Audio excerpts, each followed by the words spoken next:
The dirt road stretched silently between tall trees, their branches filtering the late afternoon light into uneven golden beams. The air carried the fresh scent of pine mixed with the dust lifted by a gentle breeze. Officer Rachel Hayes, in her crisp uniform with the badge gleaming on her chest, walked slowly, scanning every detail around her. She was used to the quiet rhythm of rural patrols, but this afternoon felt different. There was a tension in the air she couldn't quite explain. Her trained eyes caught something ahead. A small figure in the middle of the road, standing still, almost as if it had been waiting for her. It was a German Shepherd puppy, its black and tan fur sleek, its body thin, and its ears still too big for its head. Its dark eyes reflected not just curiosity, but a silent urgency. Rachel knelt down, resting one knee on the gravel, and spoke in a calm voice. "Hey there, buddy, are you lost?" The puppy didn't bark. Instead, it took 2 cautious steps toward her, then quickly glanced back over its shoulder, as if trying to show her something. There was something unusual in its behavior. It didn't seem frightened, but rather determined. Rachel felt a tightening in her chest. It wasn't rare to come across stray animals out here, but this one was different. The pup was breathing fast, its tail twitching, not in playfulness, but in nervous energy. As she got closer, Rachel noticed another detail. The fur on its front left paw was slightly stained, as if it had been in contact with something damp and dark. Then, carried by the breeze, came a faint metallic scent. Blood. Her instincts flared. Rachel rose slowly, adjusting her duty belt, eyes still locked on the puppy. It let out a low whine before turning away, trotting down the road, and stopping every few feet to make sure she was following. Ignoring the pull to turn back, she fell in step behind it. With each stride, a heavy certainty grew inside her. Whatever was ahead wasn't going to be good. The path the puppy led her to was narrow, flanked by moss-covered rocks and twisted roots. The wind seemed to die down here, muting the forest sounds until only Rachel's breathing and the faint rustle of leaves remained. The pup quickened its pace, then stopped abruptly, its body stiff, eyes locked on a point up ahead. Its tense posture told her everything, something or someone, was there. Rachel took a few more steps forward, and then she saw it. Her knees locked, her heartbeat thundered in her ears, and the air caught in her throat. For a moment, the entire world around her seemed to fade away. The first thing Rachel noticed was the color. A dark, almost black patch against the muted greens and browns of the forest floor. At first, it was shapeless, just an unnatural shadow. Then, as her eyes adjusted, the details came into focus. A man lay on his side near the base of a mossy boulder, his clothes torn, his face pale. The blood she had smelled earlier stained the ground beneath him, pooling slowly into the dirt. His right hand was outstretched, fingers curled as if frozen mid-reach. Rachel's breath caught. She quickly scanned the area, her training kicking in. No immediate signs of an attacker. No movement in the trees. She reached for her radio but hesitated. There was no cell reception this deep into the woods, and her handheld unit was already spotty in rural zones. She'd have to move closer.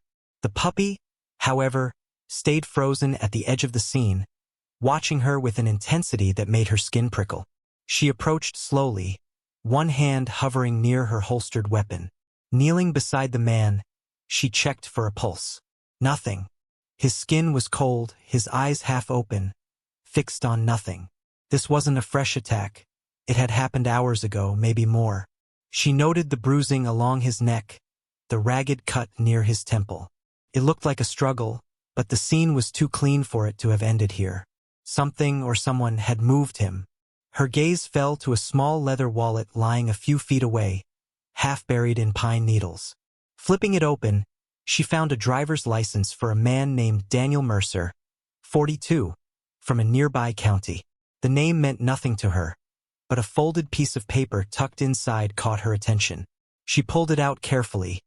It was a handwritten note, the edges smeared with dirt. Only 4 words were visible through the smudges. "Don't trust anyone here." A rustling sound snapped her attention upward. The puppy's ears were pricked, its eyes darting toward the trees to their left. Rachel stood quickly, scanning the shadows. Something or someone was out there, just beyond the tree-line. She couldn't see them, but she could feel the weight of their presence. Every muscle in her body went tense. She took one slow step back toward the road, keeping her eyes on the tree-line while reaching down to gently nudge the puppy behind her. Whatever had happened to Daniel Mercer wasn't an accident, and she was certain whoever was responsible wasn't far away. As the silence deepened, she realized something chilling. She and the puppy weren't just the ones who had found the body. They were being watched. Rachel's pulse hammered in her ears as she scanned the tree-line. The stillness of the forest now felt oppressive, as though the trees themselves were holding their breath. She could see nothing but the shifting patterns of light and shadow, yet her instincts screamed that she was not alone. The puppy pressed closer to her leg, its small body trembling, but its gaze never wavered from the same dark spot between two pines. She made a calculated decision. Remaining in one place was too risky, especially with no way to call for backup. Keeping her hand near her holstered weapon, she took a slow step backward toward the dirt road, her eyes never leaving the forest. Every footstep seemed to echo unnaturally loud on the packed earth. The puppy moved in sync with her, staying low and silent, as if it understood the need for caution. Then came the sound, soft at first, almost like leaves brushing together. But it grew louder, more deliberate. Footsteps. Rachel's breath quickened, and she felt the fine hairs on the back of her neck rise. Whoever it was, they weren't trying to hide completely. They wanted her to know they were there. It was a game of intimidation. She considered calling out, but a deep, gut-level instinct told her not to give away her voice, not to reveal anything more than she already had. Suddenly, a figure flickered at the edge of her vision, just a blur of movement between the trees. Tall, dressed in dark clothing, and gone before she could focus. The puppy let out a sharp bark, breaking the tense silence. That single sound seemed to trigger something. Rachel heard the crunch of hurried steps retreating deeper into the forest. Without thinking, she moved toward the noise, her boots digging into the dirt trail.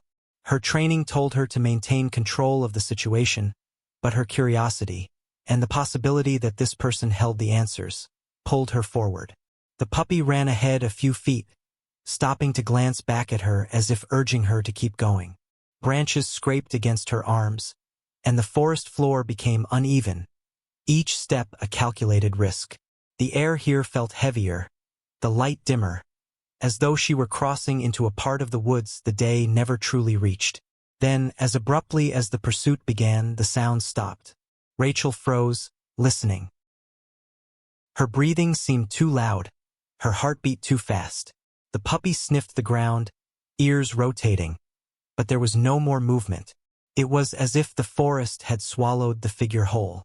In that moment of stillness, Rachel realized the truth. Whoever she had been following knew the terrain far better than she did, and they had just led her somewhere she didn't recognize.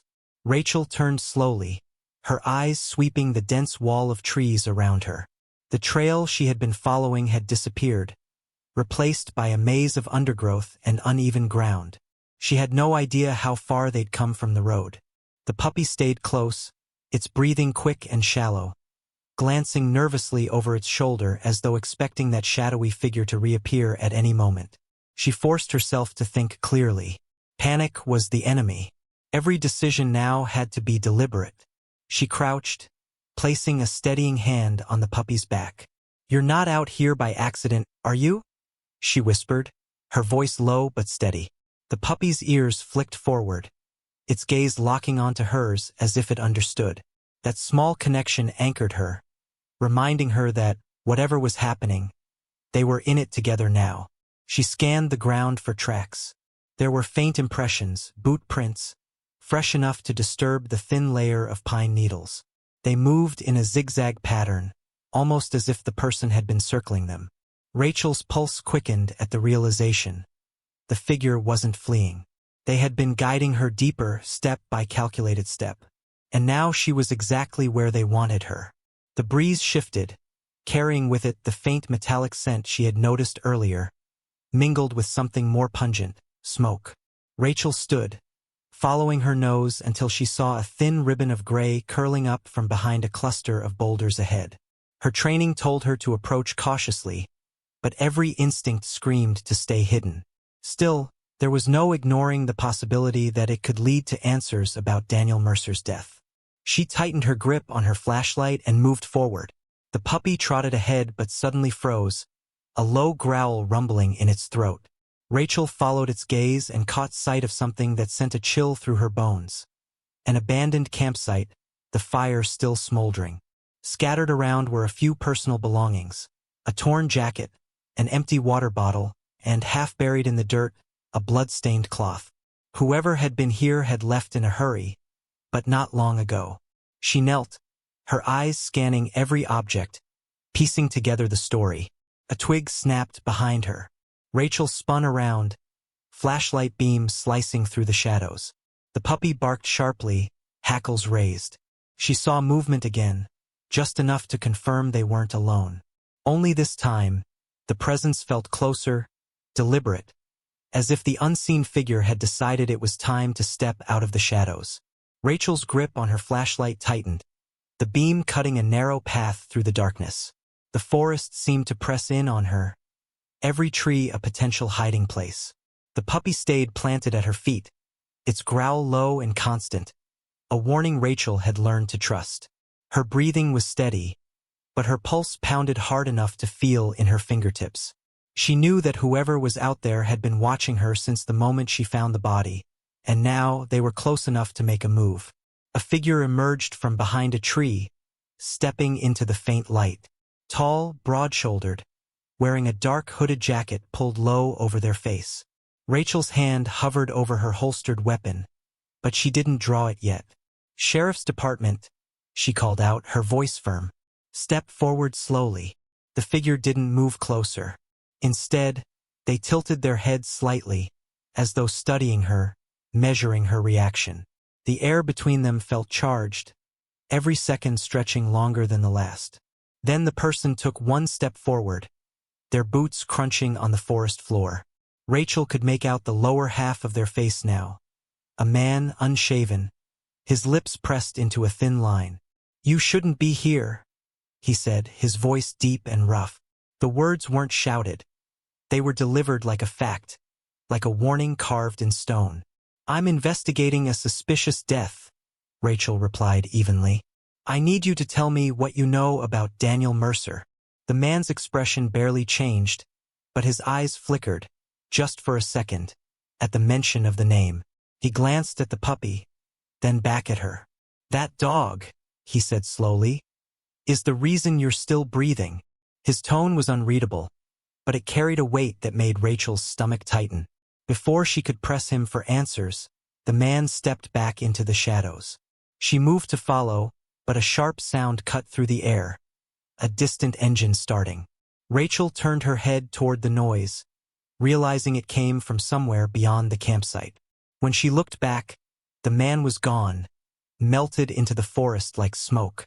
The puppy barked and darted toward the direction of the engine, stopping to glance back at her as if urging her to move. Rachel hesitated only for a heartbeat before chasing after it. Branches whipped at her arms, the sound of the engine growing fainter with every step. She didn't know if she was running toward danger or answers, but she knew one thing for certain. Someone was trying to keep her from the truth, and they were willing to do whatever it took to make sure she never found it. Rachel pushed through the dense undergrowth, following the faint hum of the engine until it faded completely, swallowed by the forest. The sudden silence felt heavier than before, as if the woods were closing in around her. The puppy stopped ahead, panting softly, its ears swiveling in every direction. Rachel took a moment to catch her breath, forcing herself to think. Whoever that man was, he had vanished with a purpose. And the fact that he'd mentioned the dog, that was no coincidence. She retraced her steps toward the abandoned campsite, the puppy trotting close beside her. The smoldering fire was almost out now, sending up only the occasional wisp of smoke. Kneeling near the scattered belongings, she began a careful search. Under the torn jacket, her fingers brushed against a small, hard object, an old-fashioned flip phone, scratched and missing its back cover. It was turned off, but when she pressed the power button, the screen lit briefly before dying, the battery completely drained. Still, she knew from experience that a dead phone could hold more secrets than a living suspect. Next to the fire pit, half hidden under a pile of ash and charred wood, Rachel found something that made her heart jolt: a faded photograph. She brushed the soot from its surface, revealing a smiling man in a fishing hat, holding up a large trout. Standing beside him was a younger woman with auburn hair and a warm smile, and at their feet, a German Shepherd puppy, unmistakably the same one now sitting at Rachel's side. The man in the photo was Daniel Mercer. The woman's identity, however, was a mystery. The puppy's sudden whimper pulled her from her thoughts. It pawed at a spot near the boulder, where the dirt had been recently disturbed. Rachel knelt and began brushing the soil away with her gloved hands until she uncovered a small metal tin. Inside were a few folded papers and a tarnished silver pendant in the shape of a shield. The papers were damp but still legible. One was a birth certificate for a boy named Ethan Mercer, Daniel's son. Her mind raced. Daniel had a son, a woman in his life, and now this pendant, possibly military or police-related, hinted at deeper connections. But if that was true, why was his son's birth certificate hidden here, buried in the woods? And why had someone gone to such lengths to keep her from finding it? The sound of a branch snapping nearby snapped her out of her thoughts. Rachel stood quickly, tucking the tin under her arm. The puppy growled again, its body tense. Whoever was out there wasn't done watching her. And this time, she had something they clearly didn't want her to keep. The moment Rachel heard the branch snap, she turned sharply, flashlight beams slicing through the trees. Nothing moved. Yet the feeling of being watched was so strong it pressed against her skin. The puppy stood rigid at her side, every muscle taut, its gaze locked on a dark patch between two oaks. Rachel adjusted her stance, shifting the small metal tin under her arm to free her hand. Whoever was out there had already proved they were willing to shadow her. Now they were closing the gap. A sudden rustle burst from the undergrowth to her right. She spun toward the sound just in time to see a shadowed figure dart away, the faint glint of something metallic in their hand catching the last light of dusk. Without thinking, Rachel broke into a sprint, boots pounding against the uneven ground. The puppy raced ahead, weaving effortlessly through the narrow gaps between trees, barking in short, sharp bursts as if signaling her to keep up. Her breath came in steady bursts, her eyes locked on the dark silhouette weaving between the trees. Whoever it was, they moved with a strange mix of speed and precision, never losing footing even on the treacherous forest floor. Rachel realized with a jolt they weren't running blind. They knew this terrain intimately. She forced herself to keep pace, using her free hand to brush away low-hanging branches that clawed at her uniform. The chase twisted deeper into the forest until the ground dipped sharply, leading them into a shallow ravine. The sound of rushing water grew louder, masking the rustle of movement ahead. Rachel caught a glimpse of the figure vaulting over a fallen log, disappearing around a bend in the stream. She pushed harder, adrenaline surging, but the puppy stopped suddenly, blocking her path. It barked once, low and insistent, glancing back toward the direction they'd come as if warning her not to follow. Rachel hesitated, scanning the shadows ahead. Her instincts were torn: pursue the suspect or heed the puppy's warning. Then she noticed something on the ground where the figure had passed. A scrap of dark fabric snagged on a jagged branch. She crouched to pick it up, recognizing the texture immediately. It was from a law enforcement tactical jacket. That realization sent a cold wave through her. Whoever she was chasing might not just be a local with something to hide. They might be connected to the badge. Before she could process the thought, a distant engine roared to life again, echoing through the ravine. Rachel looked down at the puppy, who met her gaze with unblinking intensity. She had a feeling they both knew.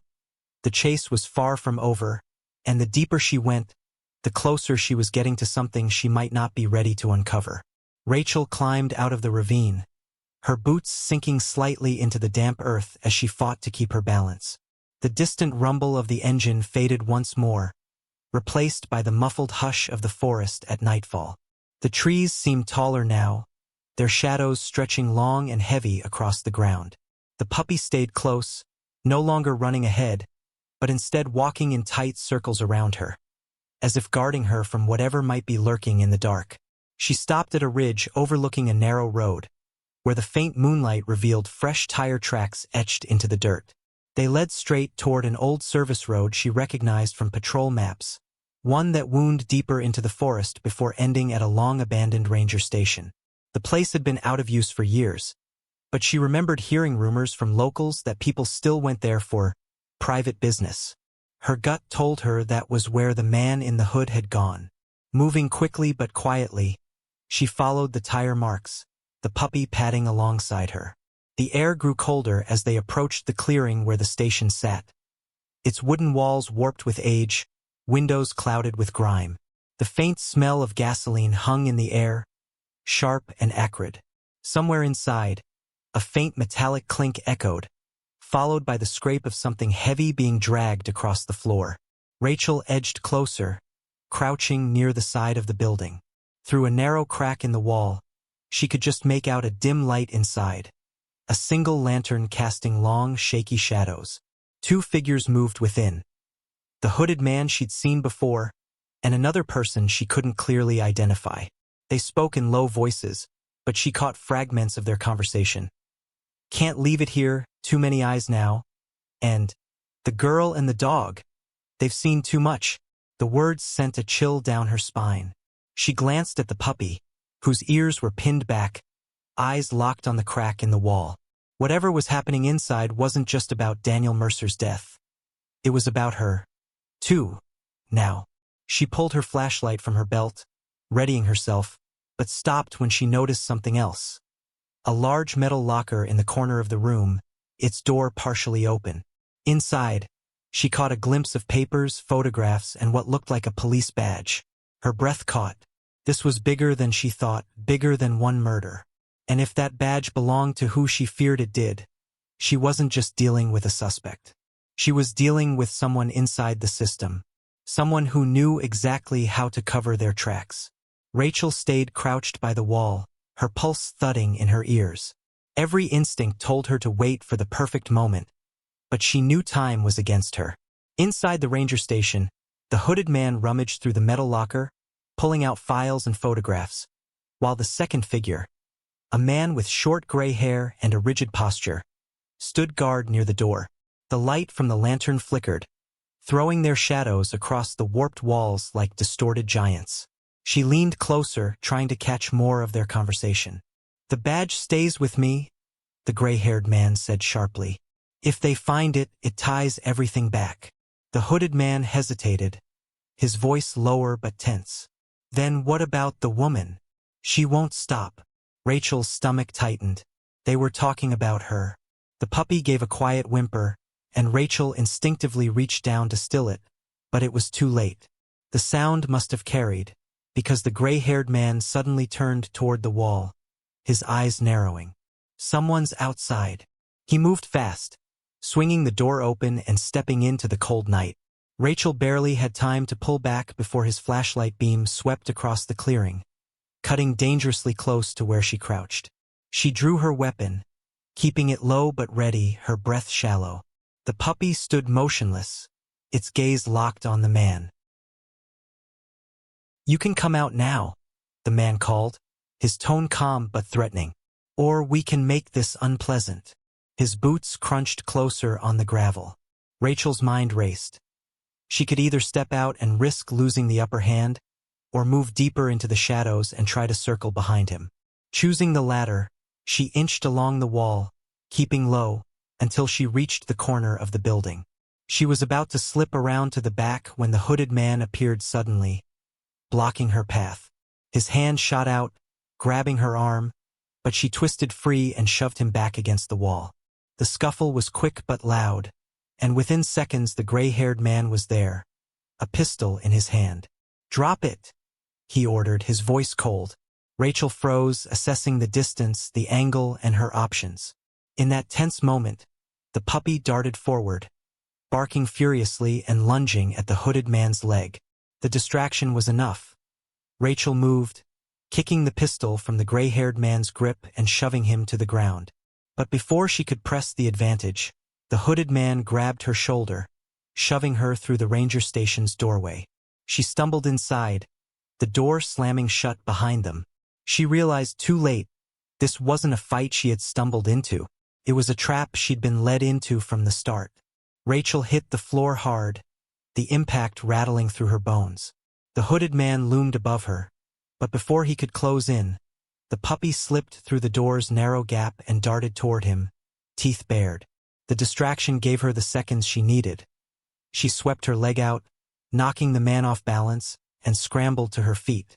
The gray-haired man was already inside, retrieving his weapon from the floor. "Enough!" he barked, his voice echoing in the cramped room. "You don't understand what you've walked into."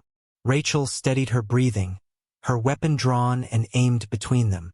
"Then explain," she demanded, her tone ice-cold. The hooded man pushed back his hood, revealing a gaunt face and sharp eyes that seemed to measure every move she made. "Daniel Mercer wasn't supposed to die," he said. "He was supposed to disappear." The gray-haired man's jaw tightened. He knew too much about operations no one was meant to uncover. "We were cleaning up loose ends. And now you've made yourself one of them." Rachel's mind raced, the pieces clicking together. Daniel's military connections, the hidden badge, the birth certificate. "Ethan Mercer," she said, watching their reactions. "The boy's still alive, isn't he?" The hooded man glanced at the older one, just enough to confirm her suspicion. "Daniel came back for his son," Rachel continued. "And you killed him because he was about to expose whatever this is."